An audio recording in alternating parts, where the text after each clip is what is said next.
ગુજરાતી ભાઈ તમે કેદારનાથ આવો છો ને તો નેટવર્કના ભરોસે નહીં રહેતા. તો તમને આજની હાલની વાત કરું છું.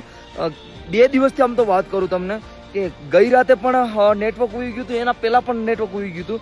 લગભગ આજની વાત કરું ને તો લગભગ છે ને 9 વાગ્યાનું નેટવર્ક ઉઈ ગયું હતું. અત્યારે એટલે કે અત્યારના સમયની તમને વાત કરું ને તો 8:30 વાગી ગયા છે ફીટ 8:30. અને તારીખની વાત કરું ને તો આજે 23 તારીખ છે. અને સીધા અપડેટ આપું છું તમને કેદાર ઘાટેથી. અને પેલા દર્શન કરાય તો બાબાના અને સીધો રીલ બનાવું છું ભાઈ નેટવર્ક માટેની. જો ભાઈ આપણે ગુજરાતી ભાઈ કેદારનાથ આવતા હોય તો ધ્યાન રાખજો, નેટવર્કમાં બહુ બધી પ્રોબ્લેમ છે. અને આજ તો ભાઈ ગઈ રાતની જ વાત કરું ને તો 9 વાગ્યાથી ઉઈ ગયું હતું નેટવર્ક, અત્યારે સેટ નેટવર્ક આવ્યું. બધા 9 થી 9 જ આવ્યું, એ સમજવાનું ને. અને અત્યારે મોસમની વાત કરું ને તો જો મોસમ કેવો છે, ખુલ્લો એકદમ મસ્ત મજાનો છે. અને ભાઈ નેટવર્ક આવી ગયું છે તો બધીને કોલ મેસેજ કરી લો. બાકી જય શ્રી કેદાર, હર હર મહાદેવ. અને અપડેટ માટે તમારા ભાઈને જરૂર ફોલો કરજો. જો વેધર થોડું પાછળની સાઈડ ખરાબ થાય છે. અને વાહ અત્યારે થોડોક તડકો છે અને આ ઘાટી ખુલી ગઈ છે.